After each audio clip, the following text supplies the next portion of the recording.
Commander Jake Sullivan walked across the bridge of the UES Horizon, his boots making soft sounds on the metal floor.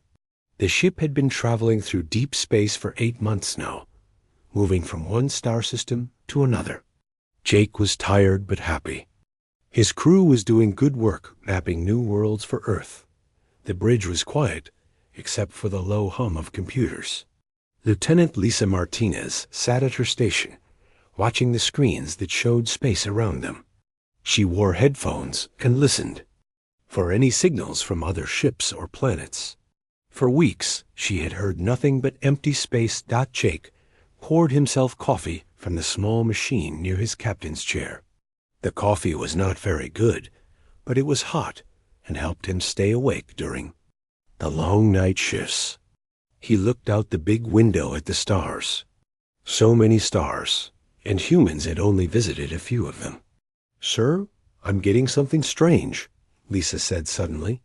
She pulled off her headphones and turned to look at Jake. Her face showed excitement and worry at the same time. Jake walked over to her station. "What kind of something? It's not human, that's for sure. The signal is coming in patterns, but not like anything we use. Look at this." Lisa pointed to her screen.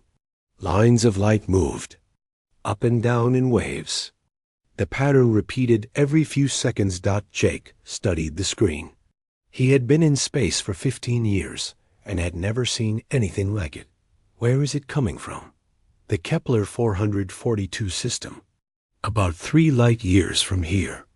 Lisa typed on her keyboard and brought up a map of nearby stars. A red dot blinked on the screen. The signal is strong, which means it's coming from something big. Dr. Amy Carter walked onto the bridge carrying a cup of tea. She was the ship's expert on alien life, though she had never actually met any aliens. Earth had found signs of life on other worlds, but never anything that could talk or build spaceships. "Did I hear you say alien signal?" Amy asked. She set down her tea and moved closer to Lisa's station. "We think so," Jake said. "Take a look." Amy studied the screen for several minutes. She was a smart woman who had studied mathematics and languages at the best schools on Earth. "This is definitely not random. See how the pattern changes, but then comes back to the same base sequence? That's the mark of intelligence." Jake felt his heart beat faster. If this was really an alien signal, it would be the most important discovery in human history. "Can you tell what they're trying to say?" "Give me some time," Amy said. She pulled up a chair next to Lisa. "I need to run this through the computer and see if I can find any mathematical patterns." For the next 2 hours, Amy and Lisa worked together while Jake paced around the bridge. Other crew members came and went, but they all spoke in quiet voices. Everyone could feel that something big was happening. Chief Engineer Pete Rodriguez came up from the engine room. He was a big man with rough hands who could fix anything on the ship. "Captain, I heard we found aliens. Is it true?" "Maybe," Jake said. "Amy's working on it now." Pete looked at the screens showing the alien signal. He scratched his beard. "If they're out there sending signals, they must need something. Ships don't usually talk unless there's a problem." That made Jake think. Pete was right. Human ships sent distress signals when they were in trouble. Maybe aliens did the same thing. "Amy, could this be a distress call?" Jake asked. Amy looked up from her work.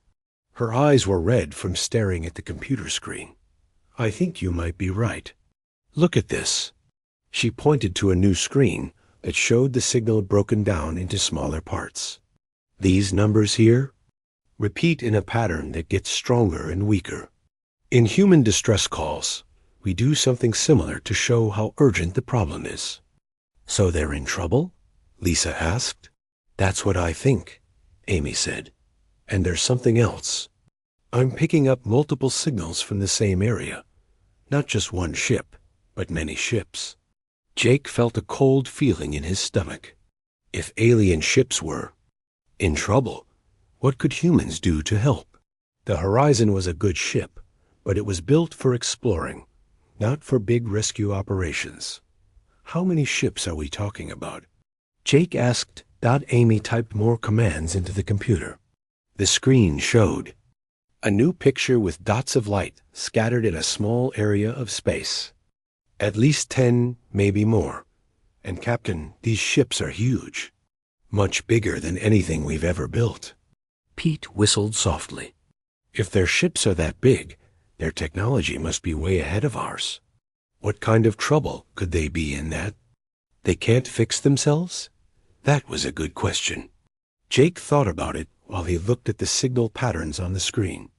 Advanced aliens with big ships calling for help. It didn't make sense, unless something had gone very wrong. Keep working on the translation, Jake told Amy. I want to know as much as possible before we make any decisions. Amy nodded and went back to her computers. Lisa put her headphones back on and listened to the alien signals. Pete went back to check on the engines. Jake walked to the big window and looked out at the stars. Somewhere out there, aliens were in trouble. Real aliens, not just bacteria or simple plants, but being smart enough to build spaceships and send complex signals. The thought made him excited and scared at the same time. 3 hours later, Amy called everyone back to the bridge. She looked tired but excited. I've got more information. The aliens call themselves something that sounds like Zephyrians. Their ships are in the empty space between stars, and they can't move. Can't move? Jake asked. What happened to them? Their engines stopped working. All of them at the same time. They've been stuck out there for months. Amy showed them a new screen with alien symbols that the computer had translated into English. There's more. These aren't military ships. They're carrying families, children, they're refugees. The bridge went quiet. Everyone understood what that meant. Somewhere in the cold darkness of space, thousands of alien families were trapped in broken ships, far from any planet or star. How many people are we talking about? Jake asked quietly. Amy checked her notes. More than 10,000. Men, women, and children. They left their home world because it was dying, and now they're stuck in space with failing life support systems. Jake felt the weight of command settle on his shoulders. The Horizon carried only 45 people. They were explorers, not rescue. Workers. Their ship was tiny compared to the alien vessels. But they were the only humans in this part of space, and maybe the only hope these aliens had. Sir, what are we going to do? Lisa asked. Jake looked around at his crew. These were good people who had signed up to explore new worlds, not to risk their lives for aliens they had never met. But Jake knew there was really only one choice they could make. We're going to help them, he said. Set course for the Kepler 442 system. Maximum speed. Pete nodded and headed for the engine room to prepare for the long journey. Lisa began calculating the route to the alien fleet. Amy continued working on the translation, trying to learn more about the aliens they were going to meet. As the Horizon turned toward the distant star system, Jake wondered what they would find when they got there. Could humans really help aliens? Whose technology was so much better than their own? He didn't know, but he knew they had to try. That's what humans did. When someone needed help, humans helped, even if it seemed impossible. The journey to the Kepler 442 system took 6 days. During that time, Dr. Amy Carter worked day and night to learn more about the alien language. She had set up her computer station in the ship's small library, surrounding herself with books. About mathematics and communication theory, Commander Jake Sullivan checked on her every few hours. Amy had not slept much, and dark circles showed under her eyes. She drank coffee constantly and took notes on everything the aliens were saying. Any progress? Jake asked on the 4th day. Amy looked up from her screens. Her hair was messy, and She wore the same clothes from 2 days ago. I'm starting to understand their basic concepts. They use mathematics as the foundation for everything, just like we thought. But Jake, their technology is incredible. These ships are like nothing we've ever imagined. She showed him pictures that the computer had created from the alien data. The Zephyrian ships looked like huge crystals floating in space. They were beautiful and strange, with smooth curves and glowing lines running along their hulls. How big are they? Jake asked. The smallest one is 5 times larger than our ship. The biggest one is like a floating city. It must hold thousands of people. Amy rubbed her tired eyes. Jake, I don't understand how we can help them. Their technology is hundreds of years ahead of ours. Chief Engineer Pete Rodriguez had been listening from the doorway. He walked into the library and sat down at the table with them. Maybe that's the problem, he said. What do you mean? Jake asked. Pete picked up one of Amy's drawings of the alien ships. Look at this. It's beautiful, right? Perfect design. Smooth lines, everything working together. But you know what I don't see? What? Amy asked. Backup systems. Redundancy. All the ugly practical stuff that keeps ships running when things go wrong. Pete pointed to different parts of the drawing. On our ship, if the main power system fails, we have 3 backup systems.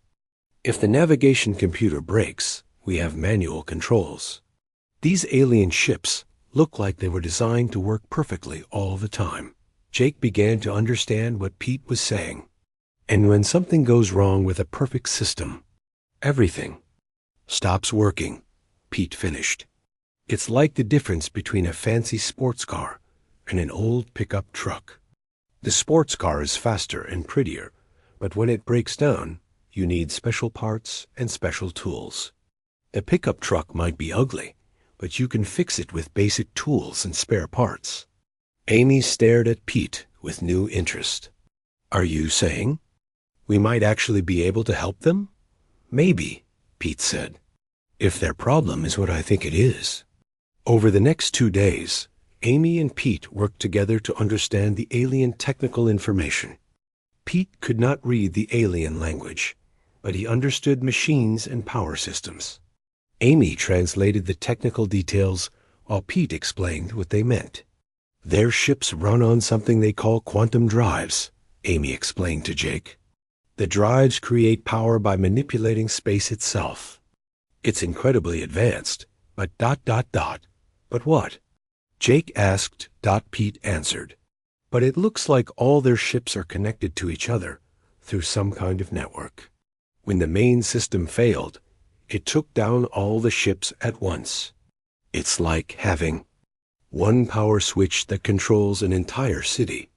Lieutenant Lisa Martinez had been listening from her communication station.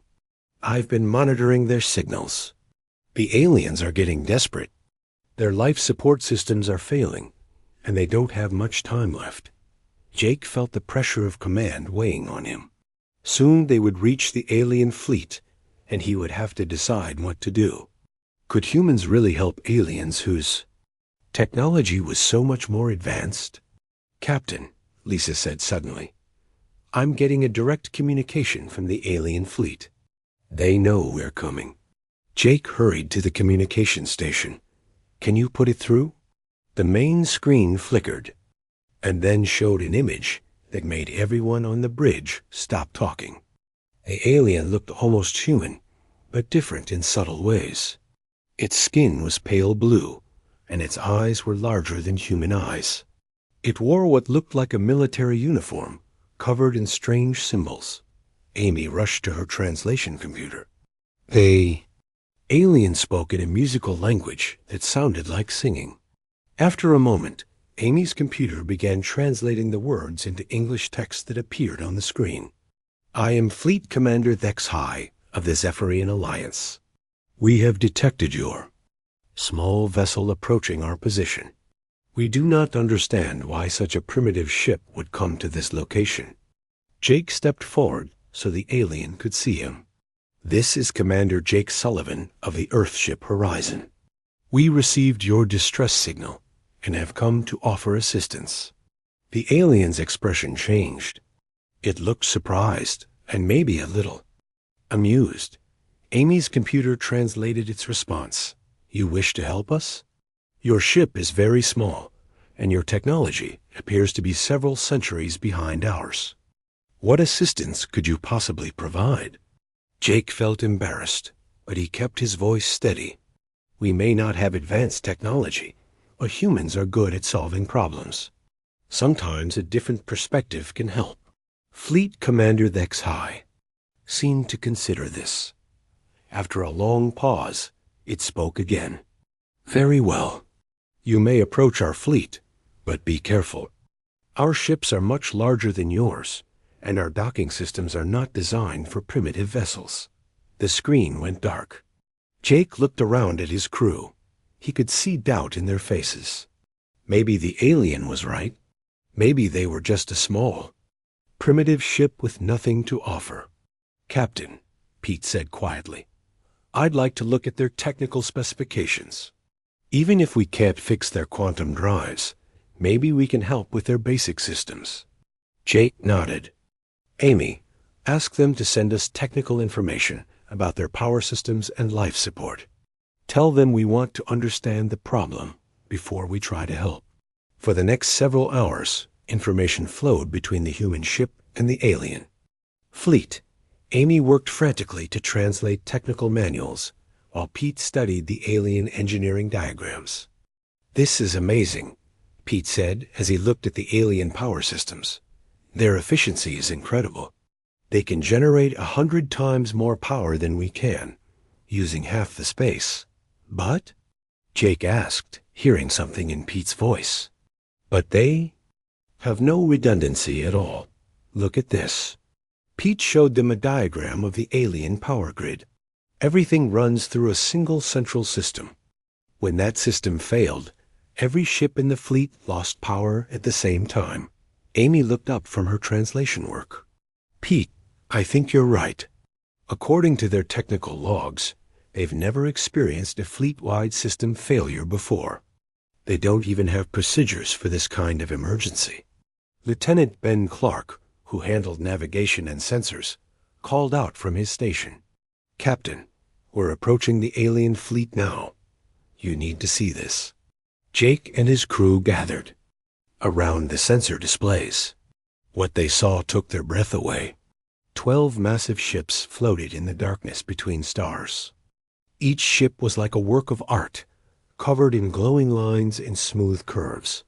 But something was wrong. The ships were dark, except for emergency lighting, and they drifted without power. "My God," Amy whispered, "look how many there are." Jake studied the alien fleet through the main window. The ships were beautiful but lifeless, like sleeping giants in the cold of space. Somewhere inside those ships, thousands of alien families were waiting for help that might never come. "Lisa, open a channel to Fleet Commander HFY," Jake ordered. The alien appeared on screen again. This time, Jake could see worry in its large eyes. "Commander Sullivan, as you can see, our situation is quite serious. Our quantum drives failed simultaneously 6 months ago. Since then, we have been unable to restore power to our main systems." "What have you tried so far?" Jake asked. "Everything within our technical capabilities. We have the finest engineers in the Zephyrian Alliance working on this problem, but the quantum drive system is too complex to repair without full power." Pete stepped forward. "Commander HFY, this is Chief Engineer Rodriguez. Can you tell me about your backup power systems?" The alien looked confused. "Backup systems? Why would we need backup systems?"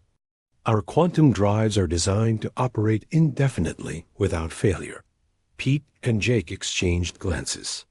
That was exactly what they had suspected. The aliens had built perfect systems that never failed, so they had never planned for failure. "Commander HFY," Jake said carefully, "we think we might be able to help you. Our technology is much simpler than yours, but that might be exactly what you need right now. Commander Jake Sullivan stood in the small meeting room aboard the Horizon with his senior crew. Chief Engineer Pete Rodriguez had spread alien technical diagrams across the table. The papers were covered with strange symbols that Dr. Amy Carter had translated into English notes. "Okay, let me explain what I think happened to their ships," Pete said. He pointed to a diagram showing the alien power system. Imagine you have a house where every light, every appliance, everything runs off one main electrical wire. That wire is super strong and never breaks. But if something happens to it, everything stops working at once, finished engineer Nancy. Kim, she was Pete's assistant, a young woman who was very good at fixing complicated machines. No lights, no heat, no refrigerator, nothing. "Exactly," Pete said. "The Zephyrians built perfect systems that never fail. But they forgot that sometimes even perfect things can break." Amy looked up from her translation computer. "I've been talking to their engineers through the communication system. They're getting frustrated because they can't restart their quantum drives without power. But they can't get power without the quantum drives. It's a circle problem." Jake studied the alien ship designs. Even in the technical drawings, the ships looked beautiful and elegant. Every line was smooth. Every system was perfectly connected to every other system. But Pete was right. There were no backup systems, no manual controls, no ugly but practical solutions. "What do you think we can do to help them?" Jake asked. Pete smiled for the first time in days. "We're going to teach them how to be human." "What do you mean?" Nancy asked. "I mean, we're going to show them how to build things that work, even when they're not perfect." Pete picked up a human tool from his toolkit.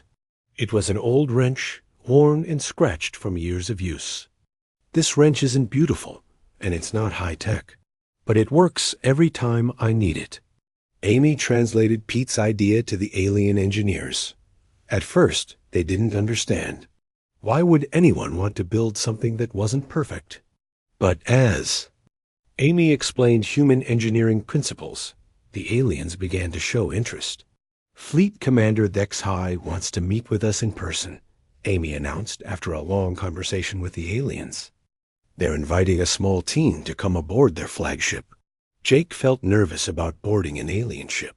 What if their life support systems didn't work for humans? What if the aliens decided humans were too primitive to help? But he knew they had to try. "I'll go," Jake said. "Pete, Nancy, Amy, you're with me.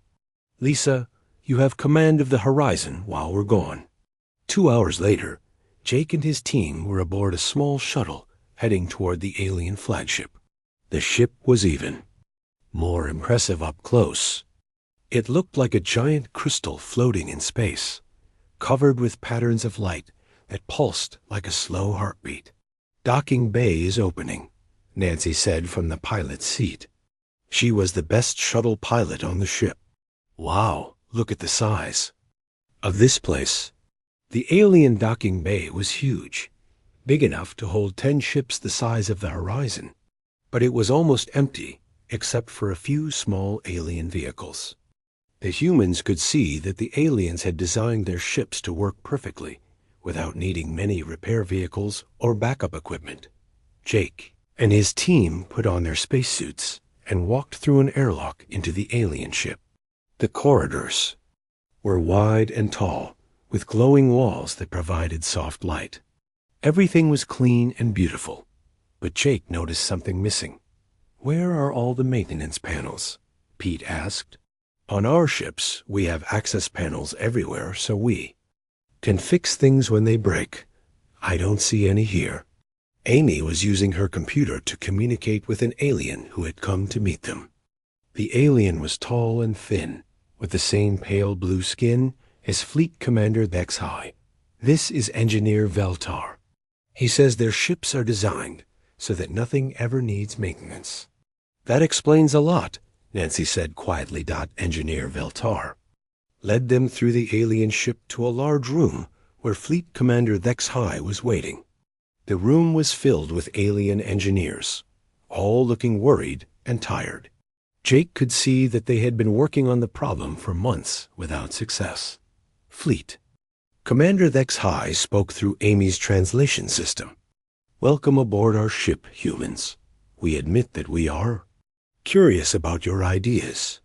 Our engineers tell us that human ships are built very differently from ours." "That's true," Jake said. "Our ships are not as advanced as yours, but they're built to keep working even when things go wrong." Pete stepped forward and pulled out his toolkit. The alien engineers gathered around to look at the human tools. They had never seen anything so simple and crude. "These tools don't look very advanced," said Engineer Veltar through the translator. "They're not," Pete agreed. "But they work. Watch this." He took apart a small human device and then put it back together using only basic tools. "If this device breaks, I can fix it anywhere, anytime, with simple tools. I don't need special equipment or perfect conditions." The alien engineers whispered among themselves. They seemed amazed that humans would build things that were designed to be repaired, instead of being designed to never break. Amy had been studying the alien technical information on her computer. "Fleet Commander HFY, I think we understand your problem. Your quantum drives are too complex to restart without power. But what if you didn't need to restart them all at once?" "What do you mean?" the fleet commander asked. "What if you could get power to just one ship first, and then use that ship to help the others?" Amy explained. "Humans call it bootstrapping, using a small solution to create a bigger solution." Pete nodded and opened his toolkit again. "The Horizon has a much smaller power system than your ships, but it's completely independent. We could connect our ship to yours and give you just enough power to start your basic systems." Engineer Veltar looked shocked. "You would risk your ship to help us? If the connection fails, your ship could be destroyed." "That's what humans do," Jake said simply. "We help each other, even when it's dangerous." Nancy had been studying the alien power system diagrams. "I think we can do more than just provide power. We can help you build backup systems, simple, crude backup systems that will keep working even if your main systems fail again. But that would make our ships ... "Imperfect," Engineer Veltar said. He seemed troubled by the idea. "Maybe," Pete said, "but they would still work. Sometimes imperfect things that work are better than perfect things that don't work." Fleet Commander HFY was quiet for a long time. Jake could see that the alien was thinking hard about everything the humans had said. Finally, the fleet commander spoke. "Our people are dying," HFY said. "Our children are afraid, and our elders are getting sick. We have tried every perfect solution we know. Perhaps it is time to try an imperfect solution." Amy translated. As the fleet commander continued, "We will accept your help, humans. Show us how to make our ships work again." Pete smiled and picked up his wrench. "First thing we need to do is install some manual override systems. If the main power fails again, you'll need a way to control your ships by hand." The alien engineers looked horrified at the idea of manual controls. Their ships were designed to be operated by computers, not by hand, but they were desperate enough to try anything. "It won't be pretty," Nancy warned them. "Human engineering is practical, not elegant. We're going to have to cut holes in your beautiful walls and install ugly control panels. Will it work?" Engineer Veltar asked. "It should," Pete said. "It won't be perfect, but it will work." Fleet Commander HFY made a decision that would change both species forever. "Do it. Show us how to build imperfect things that work."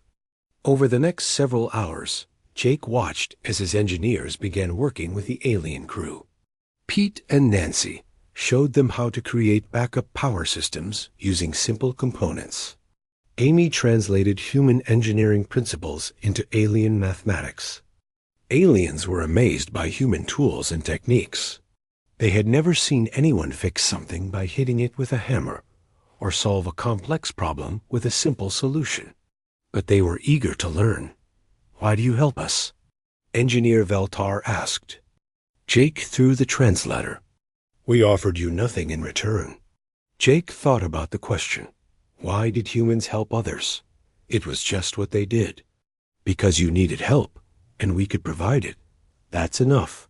The alien seemed puzzled by this answer, but Jake could see respect growing in Veltar's large eyes. Perhaps the aliens were beginning to understand that humans had something valuable to offer, even if it wasn't advanced technology. The rescue operation began 3 days after the humans first boarded the alien flagship. Commander Jake Sullivan stood in the alien control room, watching his crew work alongside Zephyrian engineers. The room was filled with the sound of drilling and hammering as they installed human-style backup systems throughout the ship. Engineer Pete Rodriguez was teaching a group of alien engineers how to build a manual power switch. The aliens watched with fascination as Pete used simple tools to create something their advanced machines could not make. "The key is redundancy," Pete explained through Dr. Amy Carter's translation system.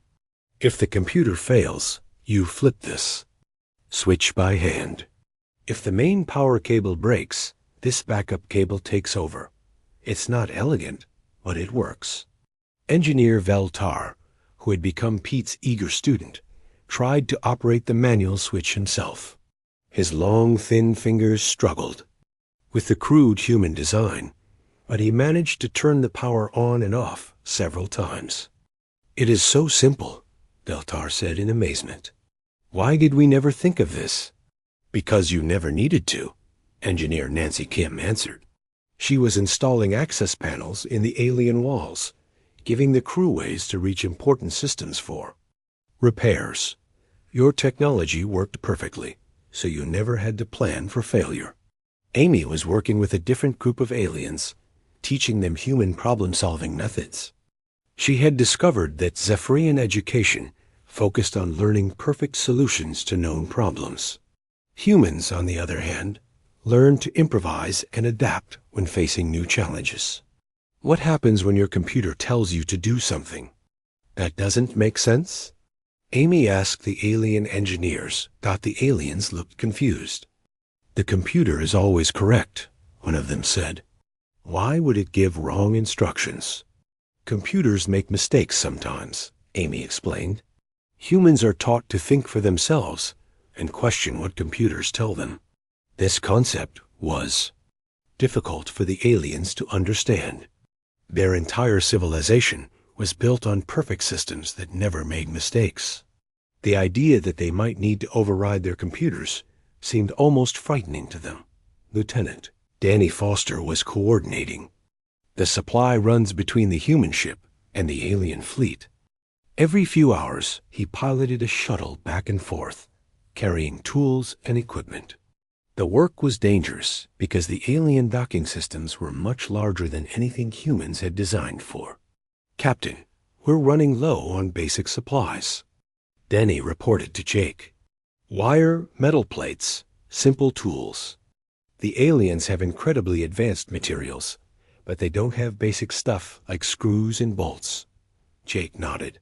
The Zephyrians could create complex quantum computers, but they had never needed simple mechanical fasteners.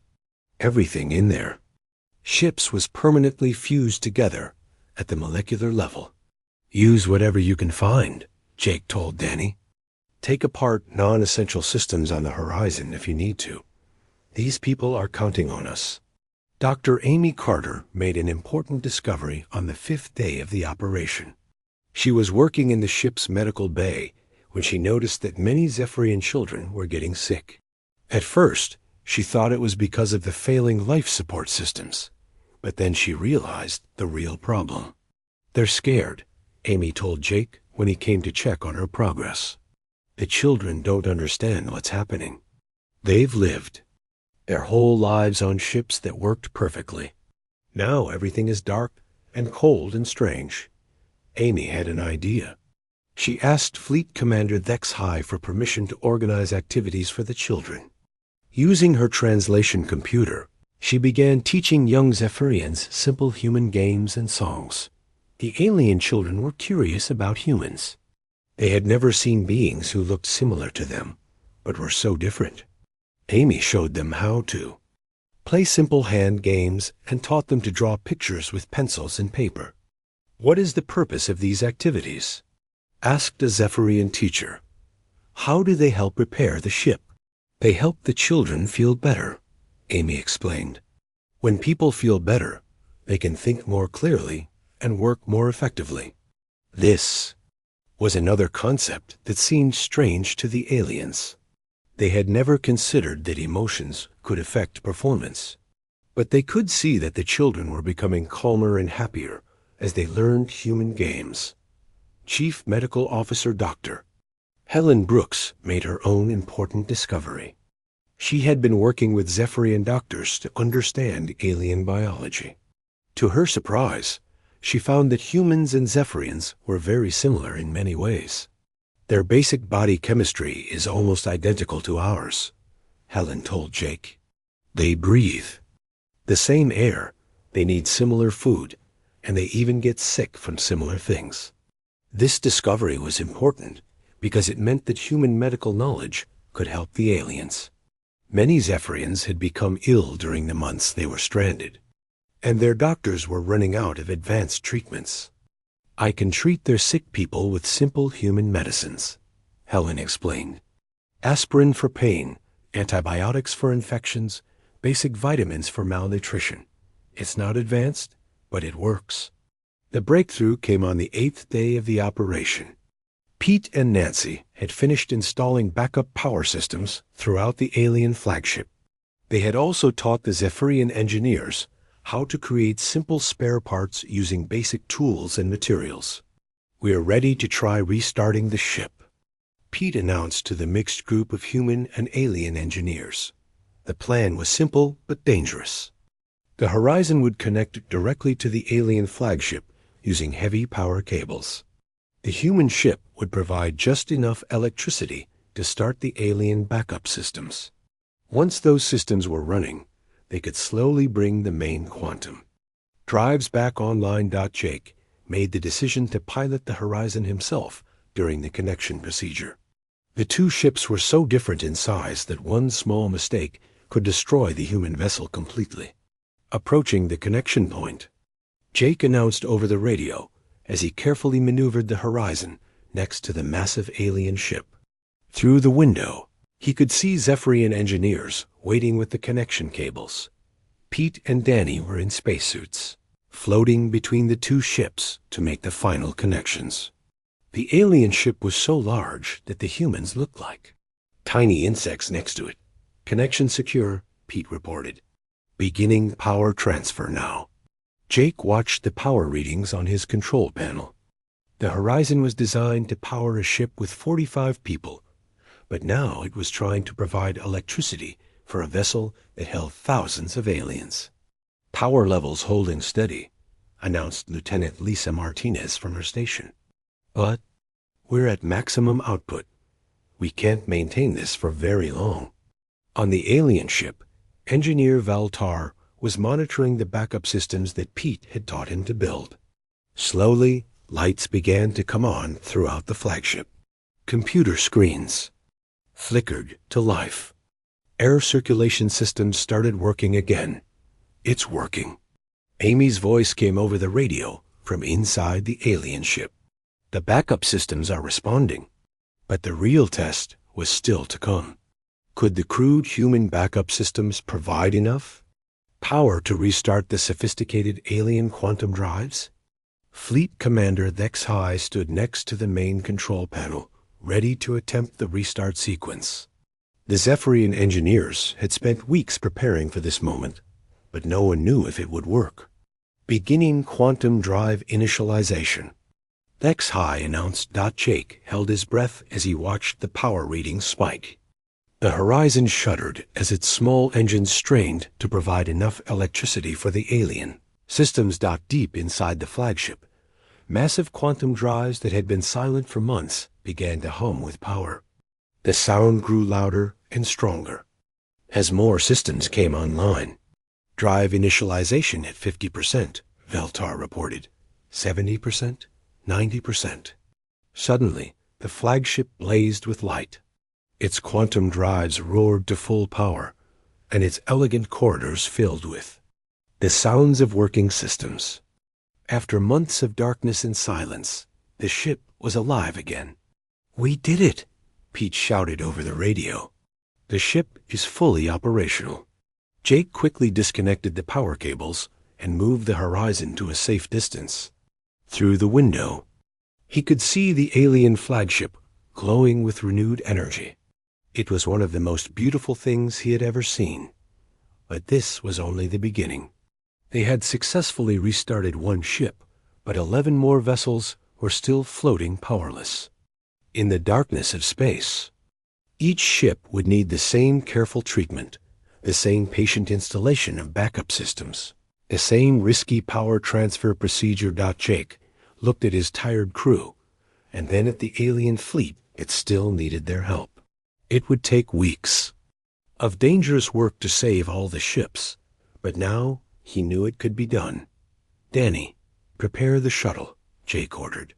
"We have 10 more ships to fix." 3 weeks after the first alien ship came back to life, Commander Jake Sullivan stood on the bridge of the horizon and watched the last Zephyrian vessel power up its quantum drives. The ship blazed with light as its systems activated, joining the 11 other vessels that had already been saved. "That's all of them, Captain," Lieutenant Lisa Martinez reported from her station. "All 12 ships are fully operational." Jake felt a deep satisfaction as he looked at the alien fleet. Each ship glowed with the same beautiful light as before. But now they also had something new. Ugly access panels dotted their smooth hulls. Manual control systems interrupted their elegant lines, and backup power cables ran along their corridors like scars. The ships were no longer perfect, but they were alive. Chief Engineer Pete Rodriguez came onto the bridge, looking tired but happy. His clothes were dirty from weeks of crawling through alien ships, installing human-style systems. "The last ship is ready to go, Captain. All their backup systems are working, and their engineers know how to maintain them."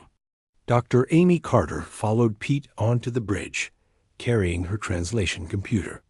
She had spent the last 3 weeks working as the main communication link between humans and aliens. "Fleet Commander HFY wants to speak with you, Jake. I think it's important." The main screen flickered and showed the alien leader.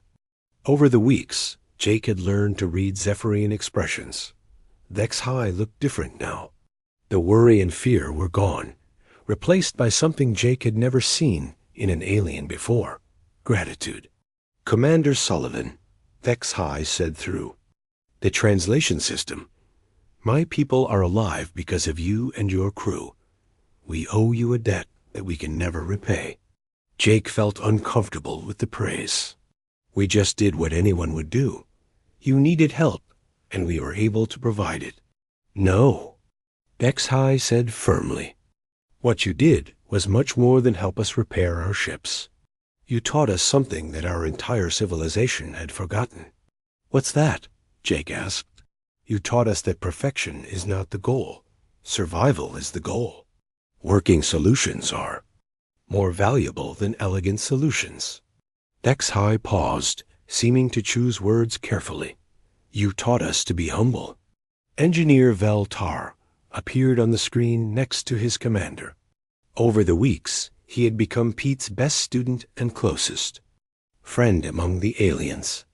"Commander Sullivan, we would like to propose an exchange of knowledge between our peoples." Jake was interested but cautious. "What kind of exchange?" "We have technologies that could benefit humanity greatly," HFY explained. "Advanced materials, medical treatments, energy systems.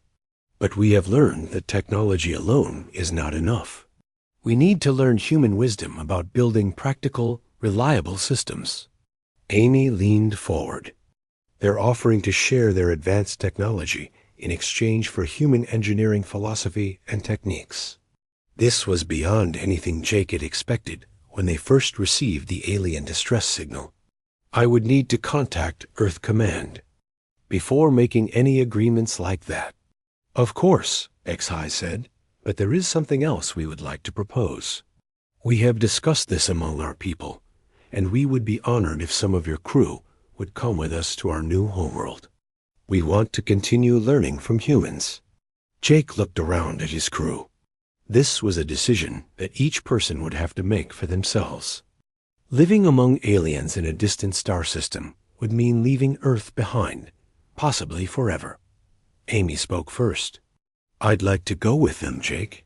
I've spent my whole career studying the possibility of alien life. Now I have the chance to live among them and help build a bridge between our species. Pete scratched his beard thoughtfully. Someone needs to teach their engineers how to maintain all these backup systems we installed. Nancy and I could stay for a few months, make sure everything works properly. Nancy Kim nodded in agreement. I'd like to learn more about their quantum technology. Maybe we can find ways to combine their advanced science with our practical approach. Doctor. Helen Brooks had been working with alien doctors to treat sick Zephyrians. Their medical knowledge is incredible, but they've never had to deal with system failures in their treatments. I could help them develop simpler, more reliable medical procedures. Jake felt proud of his crew, but also sad at the thought of losing them. What about the rest of our mission? We're supposed to be exploring new systems for Earth. Lieutenant Danny Foster, who had been quiet during the conversation, finally spoke up. Captain, I think we just completed the most important exploration mission in human history. We found intelligent life, and we made friends with them. Fleet Commander HFY had been listening to the human conversation through the translation system. Commander Sullivan, we also have a proposal for you personally. What kind of proposal? Jake asked. We would like you to serve as the first human ambassador to the Zephyrian Alliance. You would travel with our fleet to establish formal diplomatic relations between our peoples. Jake was surprised by the offer. He had joined the space service to explore new worlds, not to become a diplomat. But he realized that this was exploration of a different kind, exploring the possibilities of friendship between species. I need time to think about it, Jake said. Of course, but know that you would be welcome among us for as long as you wish to stay. Over the next few days, Jake consulted with Earth Command about the alien proposals. The response was enthusiastic. Earth's leaders were amazed that a simple exploration mission had resulted in first contact with an advanced alien civilization. Jake received orders to proceed with the cultural exchange and to establish formal diplomatic relations with the Zephyrian Alliance. Earth was eager to learn alien technologies, but the leaders were also wise enough to understand the value of what humans had to offer in return. On the day before the alien fleet was ready to depart for their new homeworld, Jake made his final decisions about crew assignments. Amy, Pete, Nancy, and Helen would go with the aliens as cultural and technical advisors. Danny would return to Earth with Jake to report on their discoveries. But Jake had also decided to accept the position of ambassador. After delivering his report to Earth, he would travel to the Zephyrian homeworld to begin building a permanent relationship between the two species. The farewell ceremony took place aboard the alien flagship. Hundreds of Zephyrians gathered to thank the human crew. Jake was amazed to see alien children wearing human-style clothes that Amy had taught them to make. Alien engineers carried simple human tools alongside their advanced equipment. Fleet Commander HFY presented Jake with a crystal that contained the complete history of Zephyrian civilization. This is our gift to humanity, HFY said. Everything we know, everything we have learned, is yours to study and understand. Jake accepted the crystal, feeling the weight of responsibility that came with it. In return, he gave Vexhai a simple human toolbox. This represents human ingenuity, Jake said. Sometimes the best solutions are the simplest ones. Engineer Veltar approached Pete with tears in his large eyes. You have changed everything for us, my friend. We will never forget what you taught us about building things that work. Pete smiled and handed Veltar his old wrench, the one he had shown the aliens on their first day together. Keep this. When your fancy equipment breaks down, remember that sometimes all you need is a simple tool and the willingness to try. As the ceremony ended, Jake realized that something remarkable had happened. Two species that had never met before had not only helped each other survive, but had become friends.